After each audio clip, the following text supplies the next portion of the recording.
আমাদের নবী রাসূল সাহেব উনি তো আসলে মানে মেয়েদের প্রতি উনার অনেক লোভ ছিল। ধরেই দিলাম অনেক লোভ ছিল, অনেক আকর্ষণ ছিল।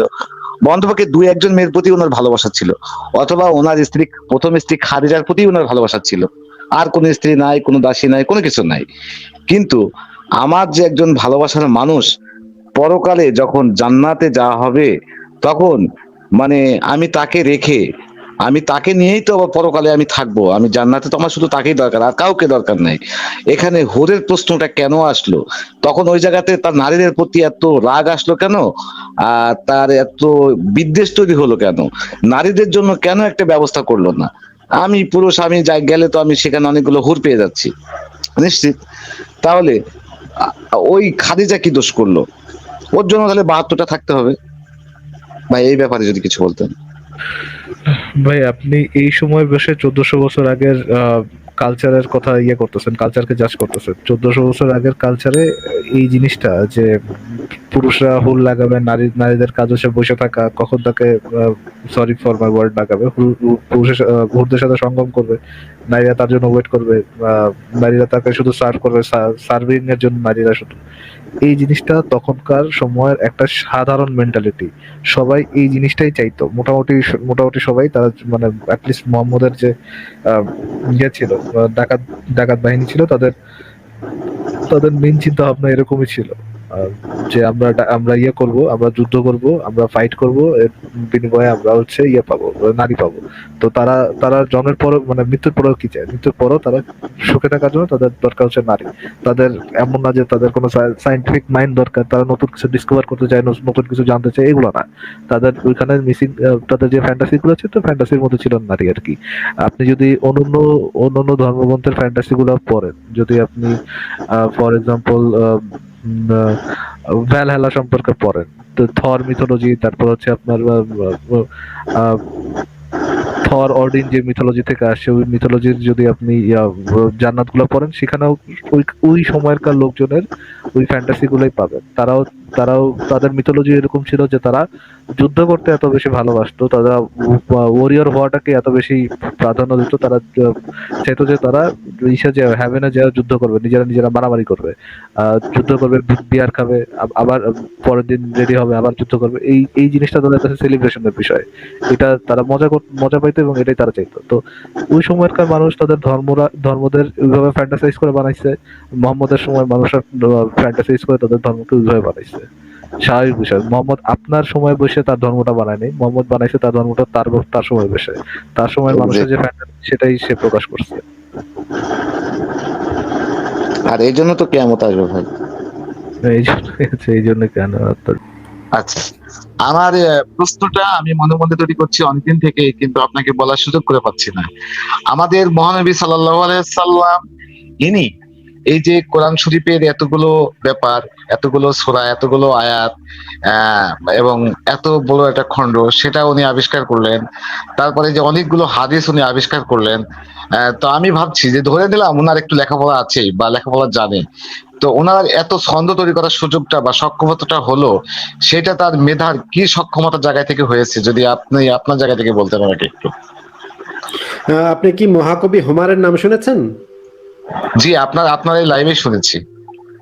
মহাকবি হোমার তো একজন অন্ধ কবি ছিলেন, তাই না? জন্মান্ধ ছিলেন, তাই না? জি জি জি। তিনি দুইটা মহাকাব্য লিখে গেছেন। মহাকাব্যের সাইজ কিরকম হয় আপনি কি কখনো পড়েছেন? ইলিয়াড ওডিসি পড়েছেন? জি না ভাই। ইলিয়াড ওডিসি পড়েন? ইলিয়াড ওডিসির ভিতরে ক্যারেক্টারের সংখ্যা কি পরিমাণে হইতে পারে আপনার কোনো কি ধারণা আছে? কিছু দেখছেন আপনি কখনো? মানে সিনেমা, না ভাই, নাটক এগুলোতে দেখেছেন? না ওইগুলো আবার দেখার সুযোগ হয় নাই ভাই কখনো। আচ্ছা, মানে মহাকাব্য তো বিরাট হয়, হ্যাঁ, বিরাট উপন্যাস যেগুলো হয়, হাজার হাজার ক্যারেক্টার থাকে সেগুলোর ভিতরে, এবং ক্যারেক্টার গুলার প্রত্যেকের বর্ণনা টর্ণনা থাকে, অনেক কিছু থাকে, অনেক কাহিনী থাকে। তো মহাকবি হোমার যদি একটা লিখতে পারে, তাহলে একজন আরেকজন কেন আরেকটা ২-৩টা গ্রন্থ লিখতে পারবে না? কিন্তু মজার ব্যাপার হচ্ছে যে কোরআন নামক যে গ্রন্থটা, সেই গ্রন্থটা তো মোহাম্মদ লেখে নাই। আপনাকে কে বললো যে কোরআন এবং হাদিস মোহাম্মদ লিখেছে? না, ওনার রেফারেন্স দিয়েই তো যারাই হোক পরবর্তীতে মনে করেন যে যে হযরত ওমর না হযরত আলী যেন লিখছে, তাই তো নাকি? এই যে কোরআনটা লিখেছে তো হযরত ওসমানের সময় লিখিত, মানে হ্যাঁ, পুস্তক আকারে ছাপা হয়েছে। জি জি জি। তাহলে তাহলে তো সে আসলে লেখে নাই, সে তো আসলে মুখে মুখে কিছু কথা বলেছে, সেগুলাকে পরে অন্য তৃতীয় পক্ষ আরো কিছু লোকজন মিলে মুখস্থ করে রেখেছে, তারা গিয়ে সেটা বলছে। এখন এইটা তো শিওর হওয়ার উপায় নাই যে এই কথাগুলাই মোহাম্মদ বলছিল নাকি অন্য কিছু বলছিল। এটা তো বিভিন্ন জন বিভিন্ন জায়গা থেকে কাগজে টাগজে টুকরা টুকরা নিয়ে আসছে, ওইখানে যা লেখা ছিল সেটা এখনকার সময় কোরআন হিসেবে আমরা পড়ি। কিন্তু সেটা সেই সব টুকরা যে ঠিক মোহাম্মদই বলে গেছিল, এটা তো আমরা নিশ্চিত হতে পারি না, তাই না? তাই তো ভাই, সেটাই তো আছে ভাই। এবং আমাকে সেই কি সময় ভাই আমাকে একটু শিওর করেন যে আমাকে কি কোনোভাবে দেখা যাচ্ছে ভাই? না, দেখা যাচ্ছে না। আসিফ ভাই, আপনি কি আমাকে বুঝতে পারছেন? নাম আমি বোধহয় বলবেন আপনার নাকি? গলাটা চেনা চেনা লাগতেছে আমার। জি ভাই, আমি আপনার সাথে কিন্তু মাত্র 2 দিন জয়েন হয়েছে, অনেক আগে কিন্তু। তারপরে এদিকে প্রায় 2-3 বছর ধরে কন্টিনিউয়াসলি আমি আপনার লাইভে থাকি, মানে লাইভে আমি আর মানে ইন হওয়ার চেষ্টা করি না, কিন্তু শুনি। আর আমাকে শিওর করেন তো ভাই যে আমি যে ইউটিউব থেকে দেখি বা আমার যে আইডি থেকে দেখি, আসলে আমাকে আইডেন্টিফাই করার কি কোনো সুযোগ আছে কিনা? না না, আপনাকে আইডেন্টিফাই করার কোনো সুযোগ নেই। ওকে, তাহলে আমি মোটামুটি সেফ ভাবতে পারি। হ্যাঁ, সেভ ভাবতে পারেন আপনি, মানে আসিফ ভাই, যেই আসিফ একটা আইডি থেকে আপনি আপনি একটা আইডি থেকে আপনি এখানে অথেন্টিকেট করে আসছেন, আপনি আবার এইভাবে কোনো মুমিনের লাইভে যুক্ত হয় না, তাহলে আপনি যে আইডি থেকে অথেন্টিকেট করে আসছেন সেই আইডিটা মুমিনরা দেখতে পারবে আর কি। না না, আমি কোনো মমিনের লাইভে আমি যুক্ত হই না, কখনোই হই না। আচ্ছা, হুম। আচ্ছা ভাই, আসিফ ভাই, আসিফ ভাই, আমার আমি আবার আপনার কাছে প্রশ্নে যাচ্ছি ভাইয়া। হ্যাঁ বলেন, আপনার আগের প্রশ্নের উত্তর তো শেষ হয় নাই আসলে, কারণ হচ্ছে হাদিসের আচ্ছা কথা আচ্ছা, তো, হাদিসের কথা তো অন্য, হাদিস তো আসলে অন্য জিনিস, হাদিস তো আসলে অন্য অনেকজন কে কি শুনছে সেগুলো মিলে মিলে লিখছে। কিন্তু সেগুলোরও তো সেইভাবে অথেন্টিসিটি আমরা অথেন্টিকেট করতে পারি না যে সেটা আসলেই মোহাম্মদ বলছিল কিনা, সেটার তো কোনো আসলে তারা ছাড়া তো আর কোনো আহ, আমাদের কাছে লিখিত প্রমাণাদি নাই যে সেই হাদিসগুলা মোহাম্মদই বলছে। তো মোহাম্মদই এই সমস্ত কিছু বলছে টলছে, সমস্ত বই টই লিখছে, এইটা তো আসলে সঠিক কথা না। সঠিক কথা হচ্ছে মোহাম্মদ কিছু কথা বলে গেছে, কেমনে সে ঘুমাবে, কেমনে সে তার জীবনে তার জীবন যাপন কিরকম ছিল সে সম্পর্কে নানা জন নানা কথা বলছে, সেগুলো হাদিস হিসেবে লিপিবদ্ধ হয়েছে। এমন তো না যে মোহাম্মদ বসে বসে হাদিস লিখছে যে আমি আজকে এই হাদিসটা লিখলাম, কালকে সেই হাদিসটা লিখলাম, এরকম তো বিষয়টা এরকম না।